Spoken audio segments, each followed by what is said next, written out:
In the distant future, vampires rule the night, but their numbers are dwindling. One podcast is unlike all the others. Half human, half vampire. This is Lefty Speaks, the official podcast for Vampire Hunter D. Hello, hunters, and welcome back to Lefty Speaks, the Vampire Hunter D podcast. Today, we have AJ with us, the creator and host of the Gaming Muse YouTube channel, and we're going to be discussing her video on Vampire Hunter D and breaking down the history and influences of the franchise. So we'd like to welcome her as our first fan creator guest to the podcast. Thanks for having me. Well, thanks for joining us. And if anybody hasn't seen this yet, I recommend pause. You'll find a link in the description or on her webpage. You can also find it through our YouTube page. It's the Gaming Muse, and you are looking for a video titled The Incredible Novels of Vampire Hunter D. And let's see here, is the thumbnail, and the title is Vampire Hunter D, the Japanese horror novels behind a global phenomenon. So highly recommend giving it a watch, and after you've done that, let's dive in. So AJ, I would love it if you could share, as I don't want to steal any thunder, a little bit of your background with Vampire Hunter D and what inspired you to make this video. Sure. I grew up, I think I read a handful of those growing up. I don't remember when. I must have been pretty young because they were in the kids section of the library because they were associated with manga. It was a very bad decision, but that's how I found them. And read one here, one there, and then around 2020, I went back and checked this today. My eBay history is full of. I just started buying all the books that I could get, which at that period was a little more difficult because I don't know that the reprints had started yet, and so I was having to dig and find people who had random numbers of the novels, and I went after all his books and finally got them. And basically, 2020, I had a lot of free time to read. And really fell in love with those books all over again. And I think he is probably, I often call him my favorite author. He's definitely up there. And Vampire Hunter D is a really great example of some of his strongest work, in particular, very strong gothic sci-fi horror. Mm-hmm. Awesome. And so to start, in your video, you did a bit of introduction and opening to the franchise as a whole. And so I assume most people tuning into this podcast are going to be fans of Vampire Hunter D, since we're a very niche in our focus. We only talk about one thing here, Yeah. and a few things that tangent from that, but we're dedicated to the topic of Vampire Hunter D, as you can see from a lot of our backgrounds, particularly Brandon and Neal. And so I was wondering, would you dive into a little bit about what you think made Vampire Hunter D really stand out from all of the other vampire literature and media that's come out? And I'd love to segue from that into talking about kind of the history and progression of his subtle writing style changes that we've seen as you get further into the series. Sure. I think a lot of what Vampire Hunter D does right is it pulls the heart of gothic vampire literature to the forefront while doing it differently. And by that, I mean, a lot of what made gothic novels work in their own era was the forbidden, the sexual, the hints of something more than human that we kind of want, but we don't want it. It plays with all those ideas, but with them, there's this addition of modern sci-fi, of more Japanese history. Each novel kind of pulls on different themes and uses them in a really interesting way. There's this sense of nostalgia for a lost world, but also that world was horrible, so why do we miss it? It's a really unique feeling that I think really resonates also in this modern era where I think a lot of us, you think about fame culture, about runaway construction and all this, you can kind of see why a world where we love what we shouldn't love and we pine for what we destroyed, why that would appeal to us, I think. I was curious your thoughts on the novel franchise as a whole, because from my experience reading the difference between, let's call it books 1 and 2 versus getting into the teens or later books, we see a bit of a shift in how he handles certain topics, the prevalence of different topics, particularly I would say the more sexual or and different types of violence, and just kind of the polish of characters. And you talk about that a bit in your video of you feel like he really found Dee's character as he worked through the novels.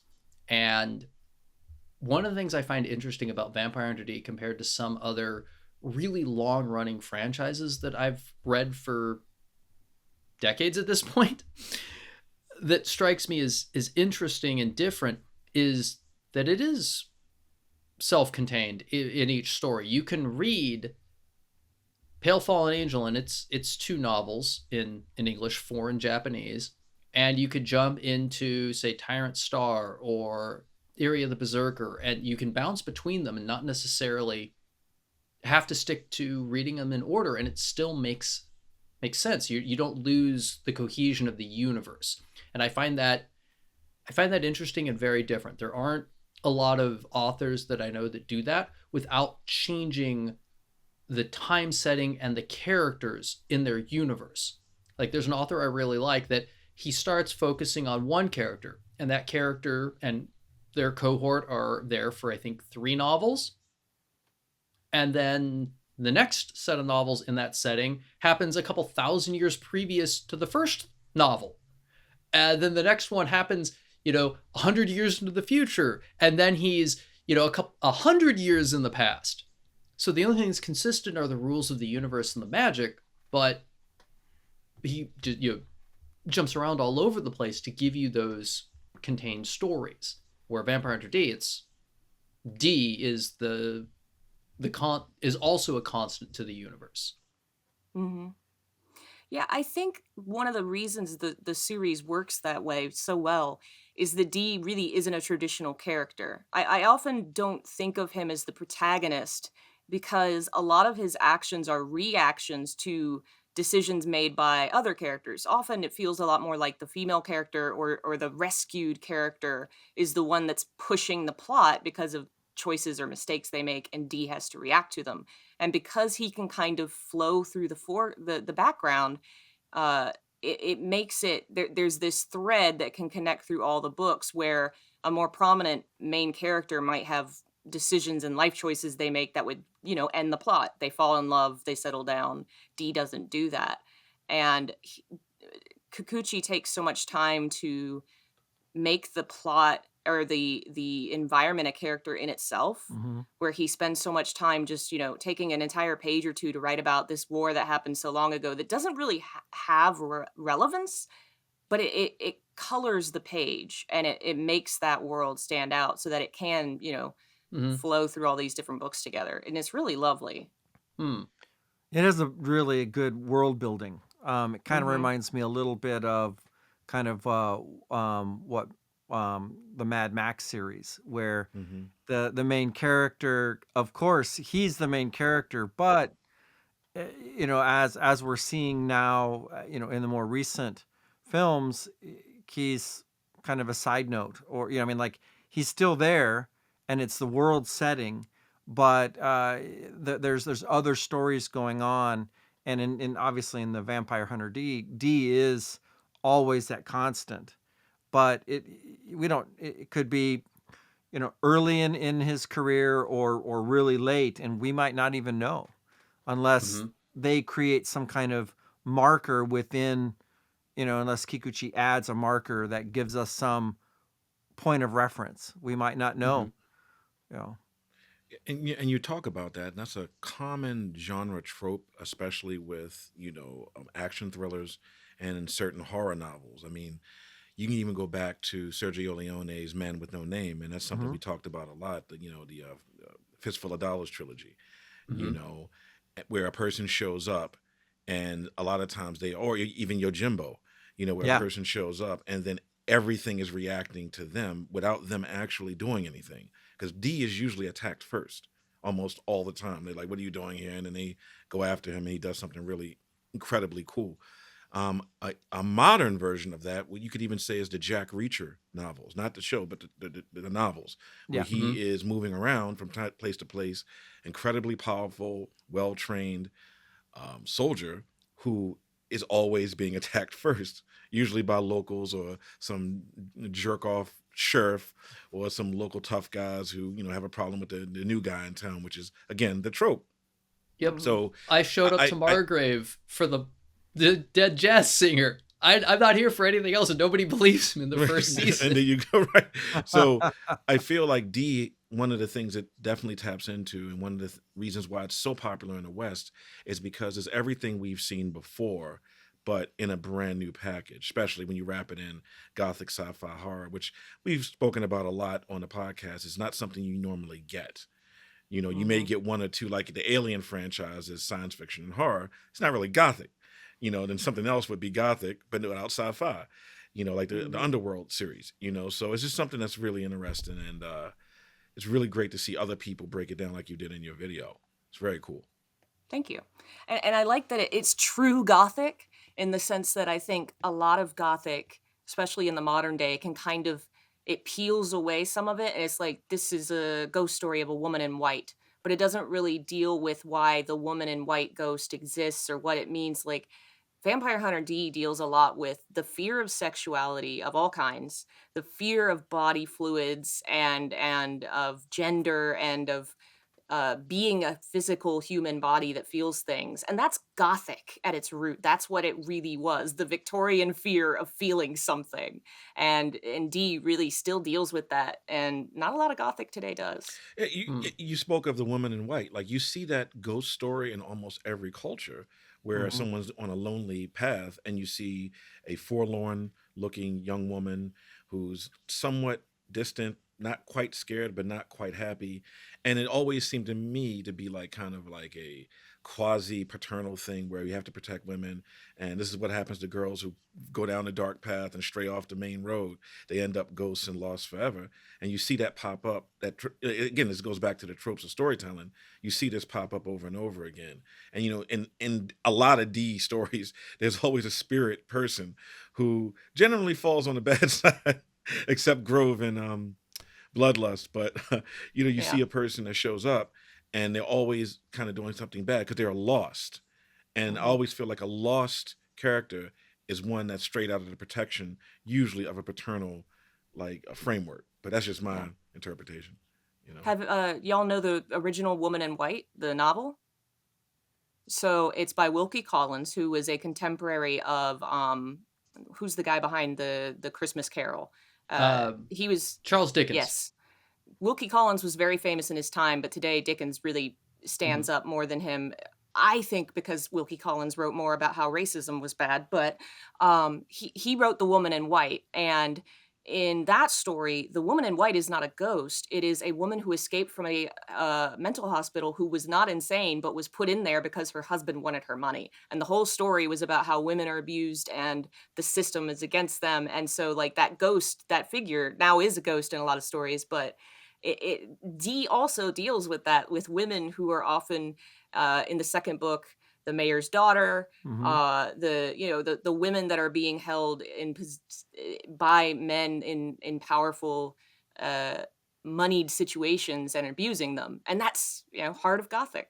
Yep, I can think of that one. Journey to the North Sea. Your villain crime boss sees the woman, she's got something I could want, so he sends the goons after her, and the book is about him trying to grab her, and he gets her. Now he's going after her sister, and it's and it's interesting. D is different in that none of those end up really romantic, where in a lot of Gothic it probably would. And so there's also this kind of tragic element where like the women do love him, but it's never to be. And so it's even sadder for that there's, there are these relationships that are never going to go anywhere because he has to leave. But And I I also find love the fact that that there's always this like little hint, right? We know that they're attracted to him, and even though we know, obviously, the more we read, his novels, we understand it's not going to probably go anywhere.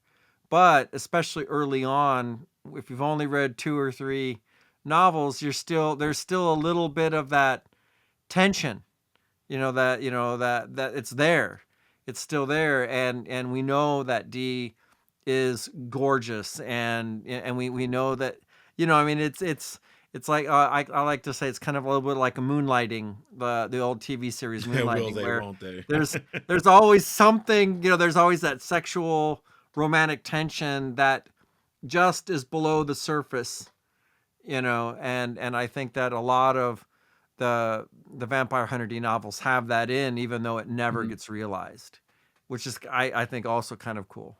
So, Hmm. Yeah, it's extra tragic. well, maybe, yeah, Well, yeah, maybe it's tragic for the love interest. Yeah. yeah. Well, for him too, because well, I don't know that it's never really shown how he feels about a lot of people, but there is the sense that he feels his loneliness, that he's not going to ever be able to settle down anywhere because of what he is. Yeah. Yeah, he's the Yeah. only successful experiment, and Mhm. Hmm. that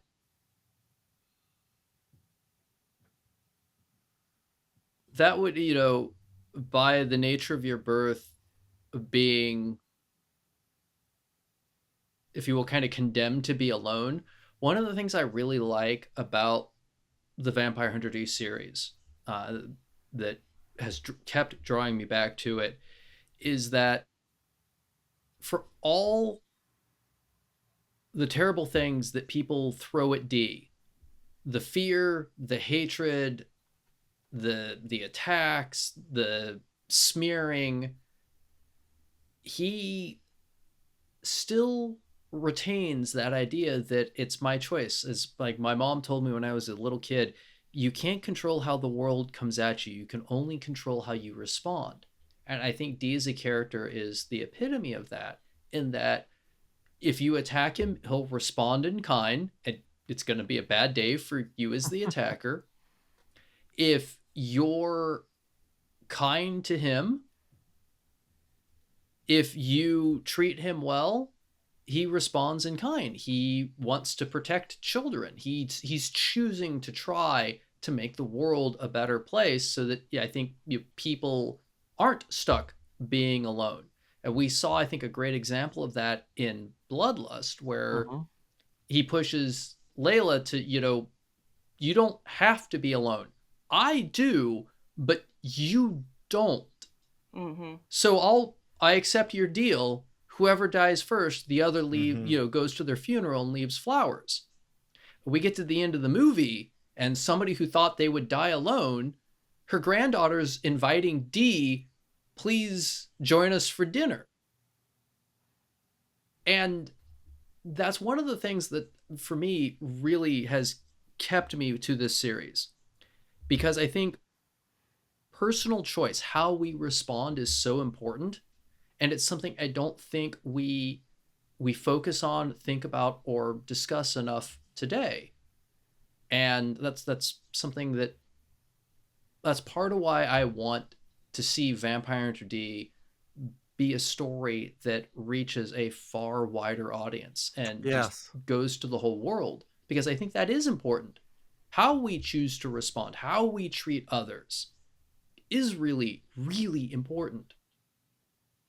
And I love that about this story. I think the marketing really just has to get bigger, because vampires, they go in and out of being in vogue in literature, but in movies and TV and video games and animation, but they always cycle right back. And D has been something, the franchise has been something that's kind of been on the cusp of almost getting that kind of balloon Mm-hmm. effect where everyone's like, oh Mhm. my God, what, this is really cool. You know, you, I think people really are scared, particularly in a Puritan based society, of really diving into the sex of it all. Because for Yes. me, I would love for the final novel he just has sex with somebody. That would be the greatest thing in the history of mankind, in my opinion. Yes. But when I look at it, I feel like the marketing of D really has to play up the beauty of it, the sexual nature of it. One of the reasons I don't like the nobles so much is because they're called nobles, but everything they do is motivated by self, like what's the word? Hedonism in a lot of ways. Like they think that they're so great, but they just are as base as humans. They just got Yep. the power at that time. They're rich people. Yeah, pretty much, right? Yeah, they're as base, yeah, just like the rest of us, except they got the power to do what they want to do. When we were doing A Message from Mars, one of the things I wanted to like expand was how ridiculously brutal and depraved the vampires would be removed from Earth. Like if they had humans that couldn't even go outside, what would they do over like hundreds of thousands of years? And we got into that. And that was something I felt was particularly horrific because, I always look at it from a David Cronenberg-esque thing of body horror. And Vampire Hunter D, in its essence, is body horror. And I feel that that's another thing that people need to know about. I don't know if people think because it's, this anime that is kind of saccharine or they think it's kind of like cutesy, but I don't think folks really understand how violent and sexually violent these books are, which I'm not a proponent of, but I'm saying those things sell books. If people knew what was in between those covers, I think it's a division where, like when I was growing up, these books were not in the horror or Right. sci-fi section. They were with manga. So you have an audience of people who say, read Clive Barker, Right. which to me is like the English equivalent of all this, who would probably enjoy these if they knew that that's what it was. And then you have the other audience who grew up reading manga and Japanese stuff, who might read this, some have, but that are turned off by the sexual elements because there's this strain of Puritanism in anime fandom. And to a certain extent, yeah, if that's not your thing, you're not going to read it. But some really just turn their brains off and say, well, if it's in there, that's bad. And that's the thing that I think I've fought with a few people with online about, where narratives can deal with these really dark, horrible things and present them even in a way that almost seems titillating, while also critiquing them and dealing with them. Like the first book was written in the 80s by a 20 or 30-year-old man, and a lot of Japanese 80s horror was really sexual. Like that's not Oh, a yeah. surprise. You're Oh right. yeah. Oh my god. Yeah, your If you devil look at- mans, your Yeah, Oh, if yeah. you look at what came out in that era, Jesus Christ. Yeah. Wow. he's it's- tame. Yeah. it's what sold. Yeah. But I think there's a reason that VHD has kept going for over 40 years, and a lot of his contemporaries in Japanese literature and media in that horror space haven't. And it's like you said, it's a question of striking balance, refining your characters in your story, and having something that does continue to commentate on the world we're in. And if you look at let's look back at science fiction and science fiction authors in the United States in the 50s, 60s, 70s. That was a haven for people who didn't really fit in to broader society. They were quirky, they were different. They and how do you commentate on the world around you when you feel that? And I think that's part of the joy of literature, is that in storytelling, you can make commentary on social issues, both past and present, looking to the future, without shoving it down someone's throat. It doesn't feel like in a story you're being browbeat. One of the big themes of Vampire Hunter D is racism, directed at D. And it shows clearly unjustly, but it's done in a way that doesn't feel like it's beating you in the face, trying to break your nose. And I think that's really important if you're going to have social commentary in your literature, is that it has to feel a part of the world you're diving into, not that something that constantly breaks your immersion. a lot of authors, I think, just don't have the experience or the practice to do it proper. Like, I mean, again, he's been writing books for how many hundreds of books for how many decades. He's Mm-hmm. gotten really good at it. And a lot of authors don't put in the work. And I think Dee's story has really developed in an interesting way compared to a lot of his works, because I think a lot of his of what we've gotten in English, a lot of his works have kind of stayed pretty similar in the sense of it's what I feel like he wants to write. It's Mm-hmm. kind of porny, it's kind of weird and Mhm. horrifying and sci-fi, where Dee has kind of left some of that behind and stands out a little different, I think because he realized the gothic element required it. Because in gothic novels, you fade to black.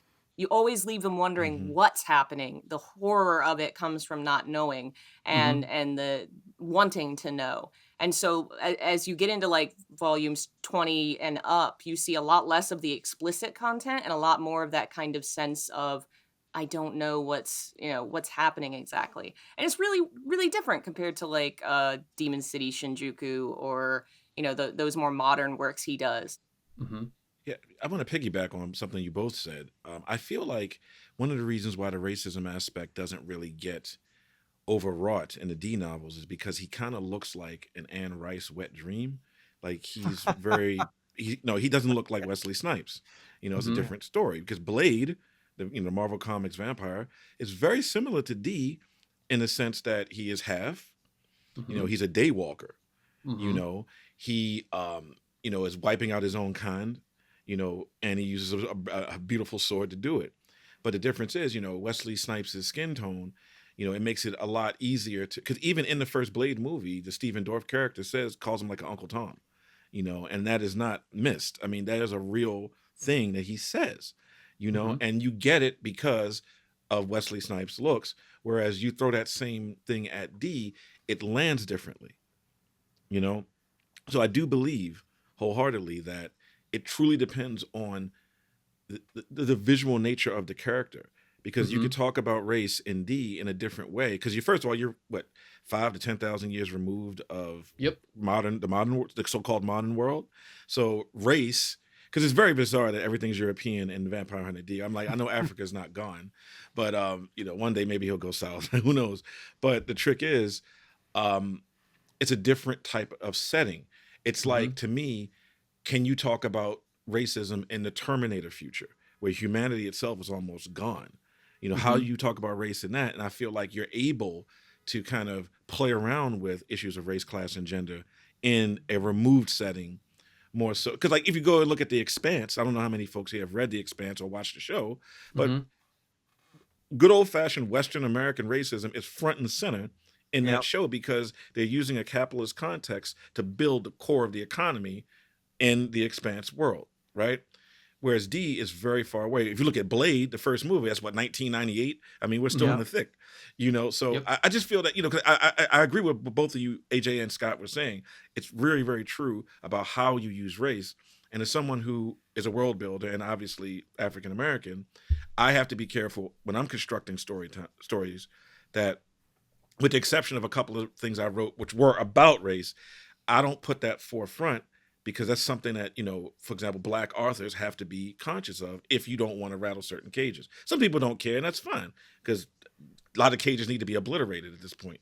But Yeah. I feel that, in D, I think there is an opportunity that's unlike other series where you can really get, because Anne Rice did it, but she was in like antebellum Louisiana during Mm-hmm. Yeah. the transatlantic slave trade. So Anne Yeah. Rice was doing that, but you do it in D, it has to play out differently. And Yeah. I find that to be a very valuable conversation that I don't see on the Reddit feeds, I don't see on the Discord. I'm glad we're talking about it, because it's very necessary in really appreciating what Kikuchi's been doing. Yeah.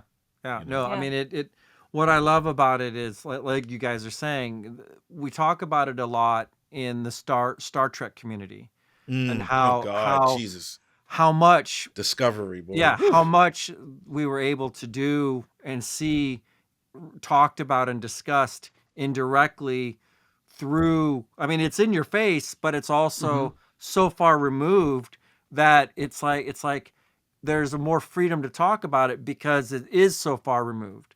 And I think that's brings us right back to D, where it is so far removed. It's thousands and thousands of years in the future, where humanity has almost disappeared twice. I mean, and so and now there's mutants and there's demons and there's vampires, and I mean we're not the top There's of the food chain. alien So invasions, the OSB yeah, that keep getting referenced, but they haven't yeah, really been, yeah, front and Yeah. centered. yeah. And I think part of Kikuchi, I want to ask him this someday, if the xenophobia in Japan is part of Mm. what inspired him to have a character where his he's always going to encounter racism in every story. Because when I was a little kid, since my mom's Japanese, my dad's American, Scottish, European background, and when I was a little kid, I've been traveling back and forth to Tokyo since I was an infant, and I was 4 at the time, and I was on the bus with my mom, and there are some 80, 90-year-old women on the bus who made comments that my eyes weren't right. And has that changed over the years? Yes, I think it has, but you can still see that kind of xenophobia in different places there. And I think you see that in multiple countries around the world that have kind of that ethnic homogenization, because in Japan, you're a group of islands. Korea, you're isolated. You're a peninsula that has, to the north of you, the only land bridge you got, it's not so friendly there. And to me, I think that's part of what I love about somebody making commentary to their own society in a way that's not on the nose. Yeah. Because when he was growing up, when he first started writing these novels was, when I was a little kid. So around the time I'm getting these comments on the bus of his eyes aren't right, he's putting out the second and third novels. Yep. Yep. So he would have seen that in his just daily environment going Absolutely. just going out and around Tokyo. Yeah. Yeah. Yeah. I mean, And I remember when I moved to, I did a summer in Hokkaido, and I was literally often the only non-Japanese person in a room or on the train. When I would get on the train in Hakodate, which is in the southern part of Hokkaido, people would literally get up and move. So I would be sitting on a train or subway, and I'd have the whole half to myself, and everyone else, I'd get on, people just move to the other half. It was surreal. I mean, very eye-opening, a very eye-opening experience to feel it, and it was not hatred, but just confusion as to why is this big white dude here? It was, Which is something I'm glad has changed over time. yeah. I don't get comments anymore when I go to Japan. It's wonderful. Yeah. Also, it's really depends on if you're in Tokyo, which is really metropolitan, very different from rural. Like I lived in Ibaraki, like very rural, and again, I was treated both in weird ways. Like I was a superstar to some people, and I was the scary big hairy man in another to other people. It was interesting. Yeah. AJ, you were saying something? Well, on the ideas of how he deals with racism, I think it's really fascinating how he does it through this world that is based so heavily on cowboys and Indians, quote, that world. Because even though a lot of folks probably in the modern day don't really know it, you can't explore that world without dealing with that, because it's built on racism. Like the cowboys were black, and there's all this baked into it. And so I think it's fascinating in a way to see a Japanese author take an American kind of trope and add all these other elements into it and deal with something similar to what that world was built on, like it's dealing with racism and the sexism and the horrors of violent brutality that existed in that era through the mirror of vampires, and doing it very, very well. Thank you for listening to Lefty Speaks, the official Vampire Hunter D podcast, hosted by Brandon Easton, Neal Fischer, and Scott McLean. This podcast is created by Unified Pictures and 9 Realms. Narration by Evallen-Muller. Recording and editing by 9 Realms. Produced by Scott McLean and Ian E. Muller. Based on the works created by Hideyuki Kikuchi.